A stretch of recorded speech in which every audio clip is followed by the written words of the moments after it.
નમસ્તે મિત્રો, હું છું ગોપાલ ઇટાલિયા. આજે તમને ખૂબ અગત્યની એક માહિતીની જાણકારી આપવા માટે આવ્યો છું.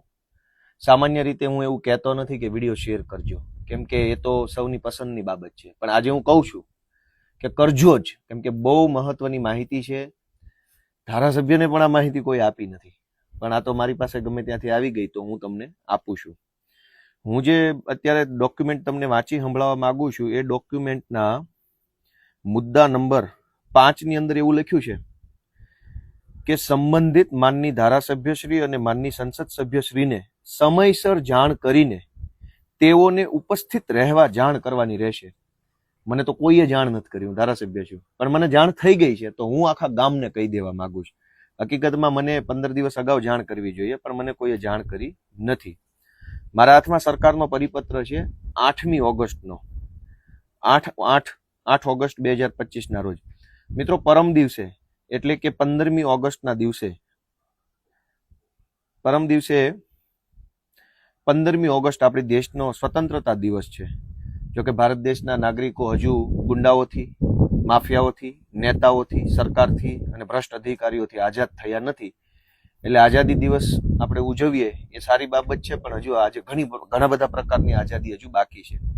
સરકારે એવું નક્કી કર્યું છે કે 15મી ઓગસ્ટના દિવસે ગુજરાતના તમામ ગામડાઓમાં ગ્રામ સભા યોજવામાં આવશે. ગ્રામ સભા એ અત્યંત મહત્વનું પ્લેટફોર્મ છે, અત્યંત મહત્વની બાબત છે. દરેક ગામના યુવાનોએ આમાં રસ લેવો જ જોઈએ, કોઈનાથી ડર્યા વગર, શરમાયા વગર. પોતાની જ્ઞાતિના સરપંચ હોય કે પોતાની જ્ઞાતિની પેનલ હોય તો પણ ડર્યા શરમાયા વગર જો ગ્રામ સભામાં રસ લેશો તો તમે તમારા ગામનું ઘણું સારું કરી શકશો. 15મી ઓગસ્ટના રોજ ગુજરાતના તમામ ગામડામાં ગ્રામ સભાનું આયોજન કરવાનું સરકારે નક્કી કર્યું છે. તમારા ગામની ગ્રામ સભા કેટલા વાગ્યે રાખવાની છે એ તમારે સરપંચ અથવા તલાટી મંત્રીને પૂછવું પડે, કેમ કે આ તો બધું ગુપ્ત બંધ બારણે ઓન પેપર ઓફિશિયલી બધું લખાઈ જાય. ગ્રામ સભા થઈ ગઈ, ગામમાંથી ખૂબ સારો પ્રતિસાદ મળ્યો, એવા કાગળિયા લખાઈ જાય, સરકારમાં વયા જાય, સરકાર ખુશ, ગામના તલાટી ખુશ. તો તમારા આખા ગુજરાતના તમામ ગામમાં 15મી ઓગસ્ટના દિવસે ગ્રામ સભાનું આયોજન કરવાનું છે. એનો ટાઈમ તમારે તમારા ગામના આગેવાન પાસેથી ફરજિયાત જાણી લેવો જોઈએ. નંબર 1, ગ્રામ સભામાં કોણ જઈ શકે? ગામની મતદાર યાદીમાં જેનું નામ હોય, સ્ત્રીનું, પુરુષનું, આ જ્ઞાતિનું, ઓલી જ્ઞાતિનું, ગામની મતદાર યાદીમાં જેનું નામ હોય એ દરેક વ્યક્તિ ગ્રામ સભામાં જવા એને અધિકાર મળેલો છે, એને સત્તા મળેલી છે. ગ્રામ સભાની અંદર કોઈ પણ પ્રશ્ન લેખિતમાં કે મૌખિકમાં પૂછી શકાય છે. ગામની મતદાર યાદીમાં જે વ્યક્તિનું નામ હોય એ વ્યક્તિ લેખિતમાં કે મૌખિકમાં તલાટી કે સરપંચ કે સચિવ જે આવ્યા હોય એને પ્રશ્ન પૂછી શકે છે. મોટા ભાગે લેખિત પ્રશ્ન પૂછવાનો આગ્રહ રાખવો જોઈએ. ગ્રામ સભા એટલે શું? તો કે એક છે લોકસભા, એક છે વિધાનસભા અને એક છે ગ્રામ સભા. દેશની સરકાર એટલે લોકસભા, જેમાં દેશને લગતા ચર્ચા નિર્ણયો થાય. રાજ્યની સરકાર એટલે વિધાનસભા, જેમાં રાજ્યને લગતા નિર્ણયો થાય. તો ગામની સરકાર કઈ? ગામની સરકાર એટલે ગ્રામ સભા. જેમ વિધાનસભામાં ધારાસભ્ય હોય એમ ગ્રામ સભામાં ગામનો સભ્ય હોય, લોકસભામાં સાંસદ સભ્ય હોય. તો લોકસભામાં સાંસદ સભ્યને જે સત્તા મળી છે એ જ સત્તા ગામના સભ્યને ગામ સભામાં મળેલી છે. વિધાનસભામાં ધારાસભ્યને જે સત્તા મળેલી છે એ જ સત્તા ગ્રામના સભ્યને ગામ સભામાં મળેલી છે. ગામ સભામાં તમે શું શું રજૂઆત કરી શકો? ગામના કોઈ પણ પ્રકારના રોડ રસ્તાઓ, નાળાઓ, પુલિયાઓ, ગામનું સ્મશાન, ગામની આંગણવાડી, ગામનો પાણીનો સંપ, પાણીની ટાંકી, ગામની સરકારી શાળા, ગામમાં દવાખાનું હોય તો દવાખાનું, ગામની અંદર પશુ આરોગ્ય કેન્દ્ર હોય તો પશુ આરોગ્ય કેન્દ્ર. ગામની અંદર જે કંઈ પણ સરકારી બાબત હોય એની સ્પષ્ટ, ધારદાર અને બેધડક રજૂઆત ગ્રામ સભામાં ગામનો સભ્ય કરી શકે છે. પણ ગામના સભ્યને ખબર હોય તો ને. ગુજરાતની સરકારે 8 ઓગસ્ટના રોજ આ જાહેરનામું બહાર પાડ્યું છે અને જાહેરનામાના 5મા પોઈન્ટમાં એવું લખ્યું છે કે ધારાસભ્યોને જાણ કરવી. મને તો આજે જાણ નથી. આજે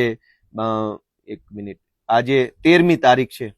8 તારીખે સરકારે જે નિર્ણય લીધો એની જાણ 13 તારીખે પણ ઓફિશિયલી મને કોઈએ નથી કરી. પણ મારા ભાઈબંધ, દોસ્તારો, મિત્રો છે એમની પાસેથી મને આ માહિતી મળી ગઈ એટલે મેં તાત્કાલિક અર્જન્ટમાં નક્કી કર્યું કે હું વિડીયોના માધ્યમથી તમને જણાવું, કેમ કે ટીવી વાળા આપણને આવું ક્યારેય બતાવશે નહીં. ટીવીમાં બધી વાતો જે જનતાને બિલકુલ કામની ન હોય, જનતાના જે જીવન છે એને લાગુ જ ન પડતી હોય, એવી બધી બાબત ટીવીમાં આવશે. આવા મહત્વના મુદ્દા ટીવીમાં નહીં આવે. એટલે એ જવાબદારી મારી છે. સરકારે લખેલા ઠરાવ પ્રમાણે 15મી ઓગસ્ટના રોજ MOPR એટલે મિનિસ્ટ્રી ઓફ પંચાયતી રાજ ના પંચાયત નિર્ણય એપ્લિકેશન દ્વારા ખાસ ગ્રામ સભાનું આયોજન કરો અને photo, video, minutes of meeting વગેરે અપલોડ કરો અને નવીનીકરણીય ઉર્જા અપનાવવાને પ્રોત્સાહન આપવું. એટલે આના ફોટો, વિડીયો પાડવાના છે, મિનિટ્સ ઓફ મીટિંગ કરવાની છે, પણ બધું રામ ભરોસે તંત્ર છે.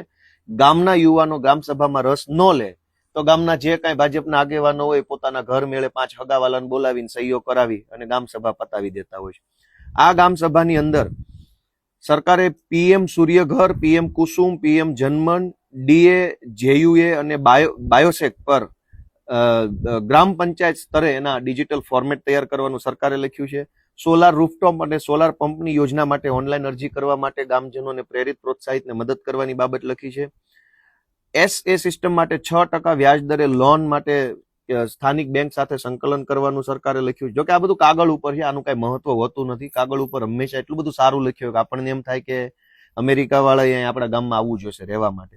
એટલે તમે રસ લેશો, તમે ભાગ લેશો તો અને તો જ સરકારી તંત્ર સુધરશે. બાકી કોઈ એક વ્યક્તિથી ક્રાંતિ આવે એવું બનવાનું નથી.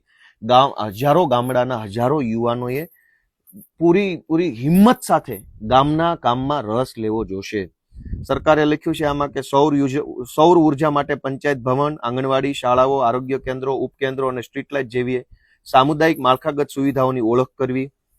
PM કુસુમ હેઠળ જૂથ આધારિત સૌર પ્રોજેક્ટ માટે જમીન એકત્રીકરણ અને લીઝમાં સહાય કરવી. બાયોગેસના લાભાર્થીને બાયોગેસ આપવો વગેરે વગેરે બધું બહુ સારું લખ્યું છે આમાં. આ ગામ સભામાં ગ્રામ્ય કક્ષાના તમામ કર્મચારીઓ ઉપસ્થિત રહેવાનું છે, જેમ કે ગ્રામ પંચાયત મંત્રી, ગ્રામ સેવક, આરોગ્ય કર્મચારી, આંગણવાડી કાર્યકર, શિક્ષકો, જિલ્લા તાલુકાના તમામ વિભાગના વર્ગ 1 અને વર્ગ 2 ના અધિકારીઓ વગેરે લોકો આ મિટિંગમાં હાજર રહેશે અને ગામના લોકોને સાંભળશે અને ગામની અને પ્રોગ્રામ નક્કી કરશે. આ કાર્યક્રમના એજન્ડાની આગોતરી જાણ ધારાસભ્યને કરવાની, પણ ધારાસભ્યને કોઈએ કંઈ કીધું નથી. પણ આ ધારાસભ્ય જરાક પ્રોએક્ટિવ છે, એટલે ધારાસભ્ય જાતે જાણકારી લઈ આવ્યા છે અને ધારાસભ્ય તમને જાણકારી આપે છે. ગ્રામ સભાના કાર્યક્રમ દરમિયાન રાજ્ય કક્ષાએથી, જિલ્લા કક્ષાએથી અને તાલુકા કક્ષાએથી ગ્રામ સભામાં ભાગ લીધેલ મહિલા, પુરુષો અને ગ્રામ સભામાં થયેલ વિશિષ્ટ કામગીરી, સાફલ્ય ગાથા અંગેની વિગતો આવરી લેતી પ્રેસ નોટ પ્રસિદ્ધ કરવાની છે. હવે સાફલ્ય ગાથા શું છે? ગામમાં પેવર બ્લોકમાં ભ્રષ્ટાચાર થાય, ગટરના કામમાં ભ્રષ્ટાચાર થાય, મેટલ કામના, રોડના કામમાં ભ્રષ્ટાચાર થાય, પાણી ટાંકામાં ભ્રષ્ટાચાર થાય, અને સાફલ્ય ગાથા શું લખવાની? ગુજરાતમાં લગભગ 1, 2, 5 એવા જૂજ ગામ હશે કે જેમાં બહુ વાંધો નહીં હોય. બાકી તમામ ગામના લોકો એટલું બધું ખરાબ હાલતમાં જીવવા મજબૂર બન્યા છે કે એમાં શું સાફલ્ય ગાથા લખવાની? પણ દોસ્તો, આમાં 9મા નંબરના મુદ્દામાં એવું લખ્યું છે કે ગ્રામ્ય કક્ષાએ ખાસ કરીને યુવાનોમાં ટ્રાફિકને લગતી સંવેદના ઊભી કરવા માટે ગ્રામ સભામાં એજન્ડા તરીકે માર્ગ સલામતી અને ટ્રાફિક જાગૃતિ થકી ગ્રામ સુરક્ષાનું પ્લેટફોર્મ પૂરું પાડવું. એટલે સરકાર એવું કહે છે ગ્રામ સભામાં યુવાનોને બોલાવજો ને એને ટ્રાફિકની જાગૃતિ આપજો. કાકા ગામમાં રોડ જ નથી, ટ્રાફિકની જાગૃતિ પછી લાવો, પેલા રોડ જાગૃતિ લાવો. ગુજરાતના તમામ ગામના રોડ તૂટેલા, ફૂટેલા, ખાડાવાળા, ભંગાર, બેકાર હાલતમાં છે. સરકાર એમ કે છે ટ્રાફિક જાગૃતિ ગામડાના યુવાનોમાં લાવો. પહેલા તમે તમારી રોડની જાગૃતિ લાવો, હારા રોડ બનાવતા થાવ. માણસ હાલી ન શકે, વાહન તો નહીં, માણસ પોતે નો હાલી શકે એવા ભંગાર રોડ છે, ટ્રાફિક જાગૃતિની ક્યાં કરો છો? એટલે આ ગ્રામ સભા 15મી ઓગસ્ટ 2025 ના રોજ આયોજન કરવાનું ગુજરાતની સરકારે નક્કી કર્યું છે. મિત્રો, ગુજરાતના તમામ ગામમાં ગ્રામ સભા થવાની છે. તમે રસ લેશો તો પ્રોપર રીતે થશે. તમે રસ નહીં લો તો પંચાયતની અંદર બંધ બાયણે 7 લોકો ગ્રામ સભા કરી કાગળ ઉપર ફૂલ ગુલાબી બધું ચિત્ર બતાવી કે અમારું ગામ તો અમેરિકા જેવું થઈ ગયું છે એવું બધું લખી સરકારમાં ઠરાવ મોકલી દેશે કે બધું થઈ ગયું, રેડી, ફોટાય પડી જશે, વિડીયો પડી જશે. તો ગુજરાતભરના તમામ યુવાનોને વિનંતી છે કે તમારા ગામની ગ્રામ સભાનો ટાઈમ આજે ને આજે સરપંચ, તલાટી અથવા ગામના આગેવાનોને પૂછી લો. અને જો કોઈ તમને ટાઈમ ન બતાવે તો 15મી ઓગસ્ટે સવારથી ગ્રામ પંચાયતની ઓફિસે હાજર રહેવાનું. જ્યારે તાળું ખોલે એટલે તરત અંદર બેસવાનું. વિડીયોગ્રાફી કરવા ઉપર કોઈ પ્રતિબંધ નથી. સરકારના ઠરાવમાં ક્યાંય લખ્યું નથી કે વિડીયોગ્રાફી પર પ્રતિબંધ છે. વિડીયોગ્રાફી તમે તમારા મોબાઈલથી શાંતિપૂર્વક રીતે કરી શકો છો, કોઈ મનાઈ નથી, કાયદામાં કોઈ પ્રતિબંધ નથી.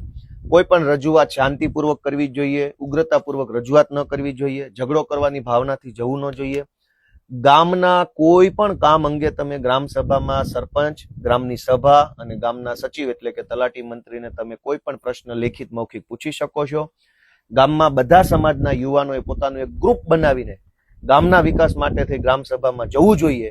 આ અત્યંત મહત્વની માહિતી છે દોસ્તો. જો તમે આખો વિડીયો સાંભળ્યો હોય તો મારી બે હાથ જોડીને વિનંતી છે, હજારો ગ્રુપમાં શેર કરો. અને ગુજરાતમાં વર્ષોથી કાગળ ઉપર બધી ગ્રામ સભાઓ ભરાય છે, એના બદલે આ વખતે 15મી ઓગસ્ટે આઝાદીનો મહત્વનો દિવસ છે.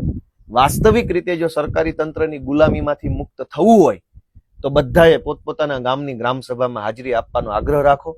પહેલી વાર જશો, આટલા વર્ષોથી તમે ગ્રામ સભામાં નહીં ગયા હો, અથવા તમને બોલાવ્યા નહીં હોય, અથવા તમને ખબર જ નહીં હોય ક્યારે ગ્રામ સભા આવીને ક્યારે ગ્રામ સભા જતી રહી.